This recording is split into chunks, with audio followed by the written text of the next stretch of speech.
नमस्कार। सबके हृदय में चैतन्य स्वरूप से विराजमान परम कृपालु परमात्मा को प्रणाम करता हुआ आप सभी दिव्य आत्माओं को सप्रेम जय गुरुदेव।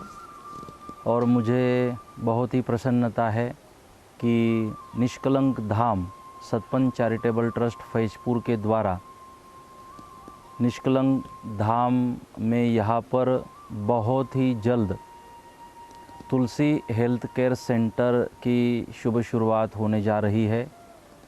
इस तुलसी हेल्थ केयर सेंटर का कार्य यहाँ पर प्रगति पथ पर है और बहुत ही जल्द कुछ महीनों में यह हेल्थ केयर सेंटर आप सबकी सेवा में उपलब्ध होगा।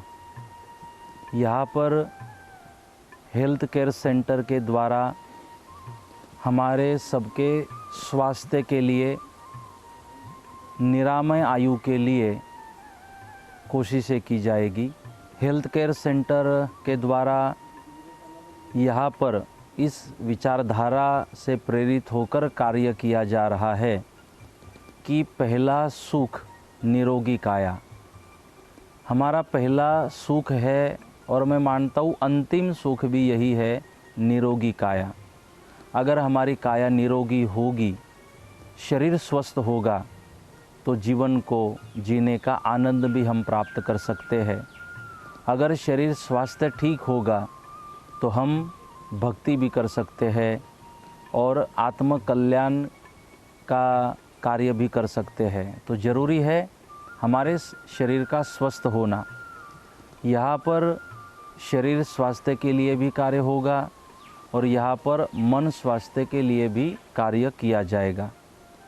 तो सतपंथ चैरिटेबल ट्रस्ट के द्वारा यही एक सोच रखी गई है कि हम समाज को निरामय स्वास्थ्य देने का कार्य करें, क्योंकि सतपंथ की जो विचारधारा है वो यही है कि मुझ में राम, तुझ में राम, सब में राम समाया है। हम सब में भगवान है, हम सब ही अयम आत्मा ब्रह्म अहम ब्रह्मास्मि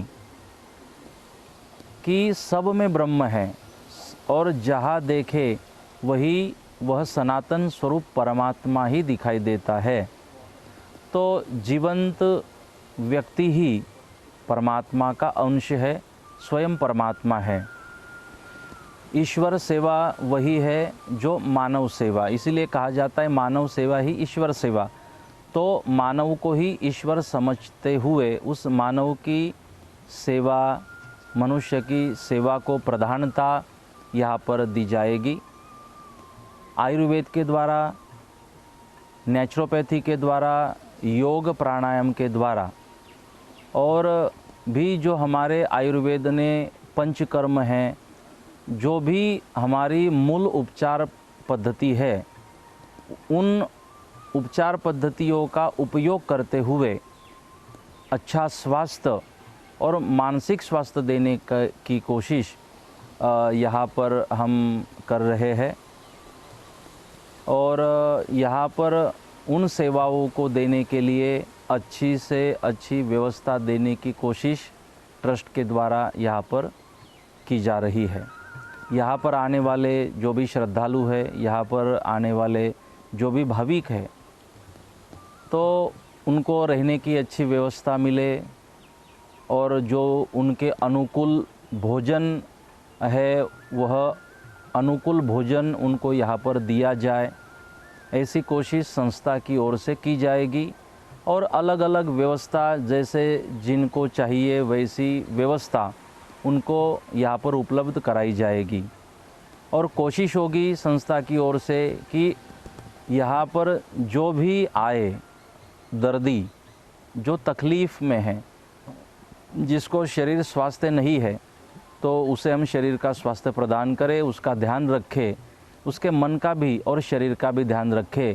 और जब कोर्स पूरा होने के बाद वह यहाँ से जाए तो आनंद के साथ जाए, उसे कोई चिंता ना हो, वो हंसते खिलखिलाते यहाँ से जाए। इस तरह से यहाँ पर प्रेम के साथ, बहुत ही आदर सम्मान के साथ, सब के साथ व्यवहार किया जाएगा। यहाँ कोशिश ये की जाएगी इस केंद्र के द्वारा कि हम अपने लिए जिए, कुछ तो समय हम अपने लिए भी दें, कुछ बातें हम अपने साथ भी तो करें, इसके लिए भी तो समय निकालें। तो ये कोशिश होगी इस केंद्र के द्वारा, और मुझे भरोसा है यहाँ जो भी यहाँ आएगा वो हम मुस्कुराते हुए ही यहाँ से वापस जाएगा। इस तरह की सारी व्यवस्थाएं यहाँ पर की जा रही है। निवास की व्यवस्था भी अच्छे से अच्छी यहाँ होगी। यहाँ पर यज्ञशाला भी होगी। यज्ञशाला का निर्माण कार्य अभी शुरू होना बाकी है, तो यज्ञशाला का भी निर्माण यहाँ पर होगा। यहाँ योग प्राणायाम कराया जाएगा भक्तों से। यहाँ पर अग्निहोत्र जिसे हम कहते हैं, अग्निहोत्र कराया जाएगा कि अग्नि पूजा भी हो, अग्नि के साथ भी कुछ समय साधक बिताए। उसके बाद में यहाँ पर सतपंच चैरिटेबल ट्रस्ट के द्वारा गौशाला का निर्माण किया गया है।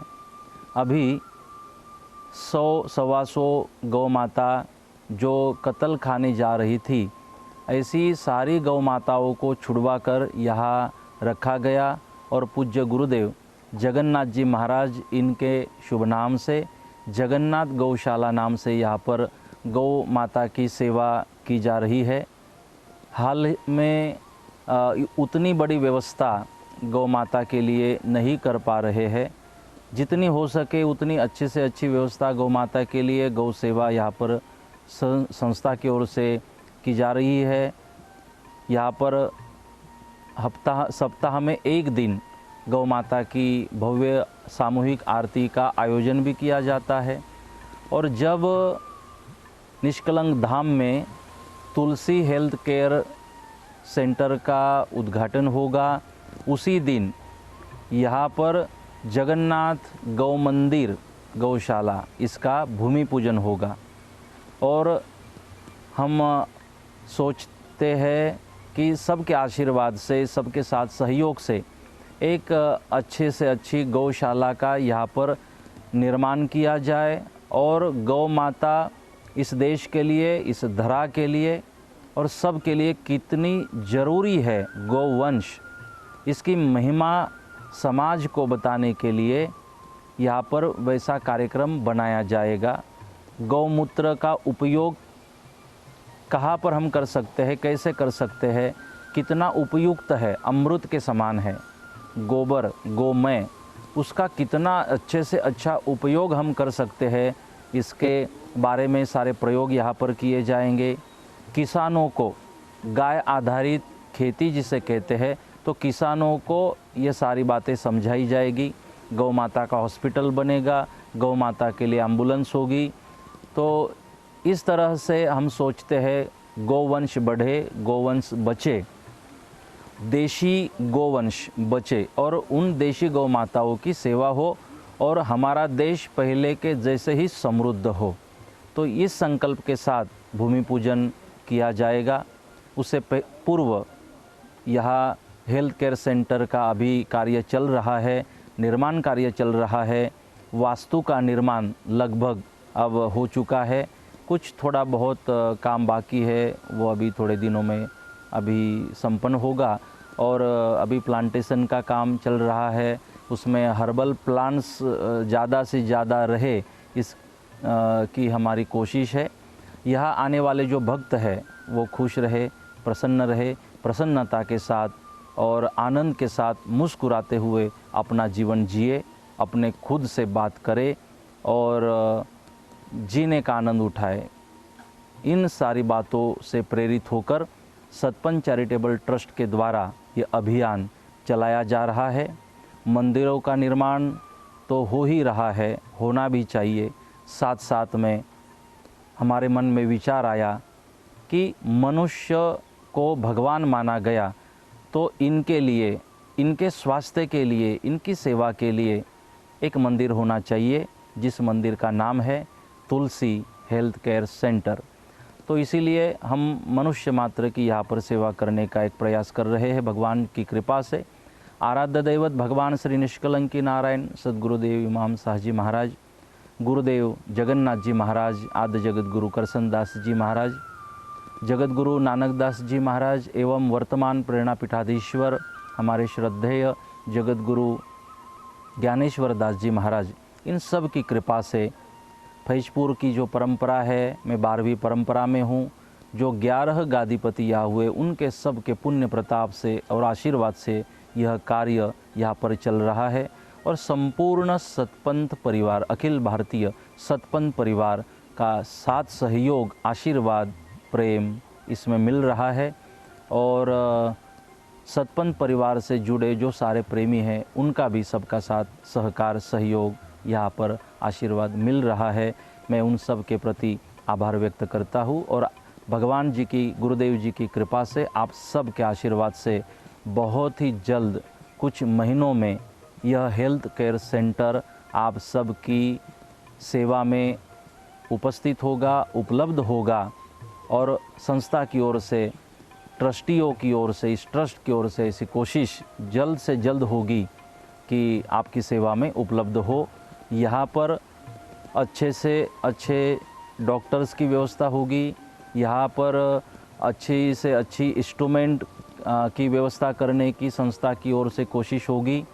और जैसे हमारा जो शरीर है, तो शरीर में रक्ताभिसरण जो है, ब्लड सर्कुलेशन वो ठीक हो, अगर जॉइंट की प्रॉब्लम है तो उसमें ऑयलिंग हो, हमारे शिरोधारा के माध्यम से, स्टीम बाथ के माध्यम से, बॉडी मसाज के माध्यम से, बस्ती के माध्यम से और सन बाथ, ऐसी सारी ट्रीटमेंट यहाँ पर की जाएगी जो हमारे आर्य संस्कृति में मूल उपचार पद्धति बताई गई है।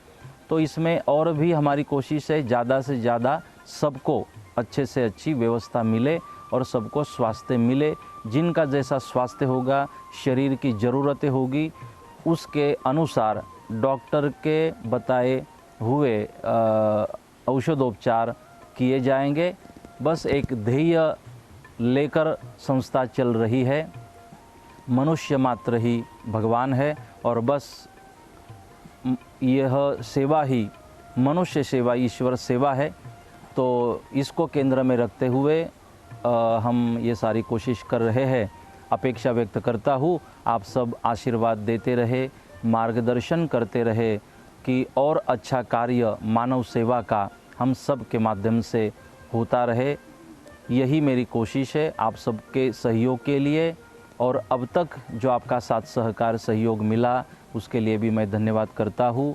जब उद्घाटन होगा ज़रूर आप सबको निमंत्रण मेरी ओर से मैं भेजूँगा, आप ज़रूर पधारिए। अभी भी जो कार्य चल रहा है, मेरी इच्छा है आप आए, यहाँ आप मार्गदर्शन करें और हम सब मिलकर जो अच्छा कर सकते हैं उसे अच्छा करने की कोशिश करें, क्योंकि ये काम मुझ अकेले का नहीं है, हम सब का कार्य है। ये किसी की पर्सनल प्रॉपर्टी नहीं है, ये सब का है और सब के लिए ये कार्य यहाँ पर चल रहा है। जैसे कि संतों ने कहा, सब के लिए खुला है मंदिर ये हमारा, आओ कोई भी पंथी, आओ कोई भी धर्मी, भेदभाव को मिटाता मंदिर ये हमारा। सब के लिए खुला है मंदिर ये हमारा। इस भावनाओं के साथ हम चल रहे हैं, कार्य कर रहे हैं। यहाँ पर आप आए और मार्गदर्शन करें। आप सबको मैं प्रणाम करता हूँ और अपेक्षा व्यक्त करता हूँ ऐसे ही संगठित होकर हम देश का, राष्ट्र का, हमारी मूल परंपराओं का रक्षण करते रहे। आप सबको बहुत बहुत प्रणाम और सप्रेम जय गुरुदेव।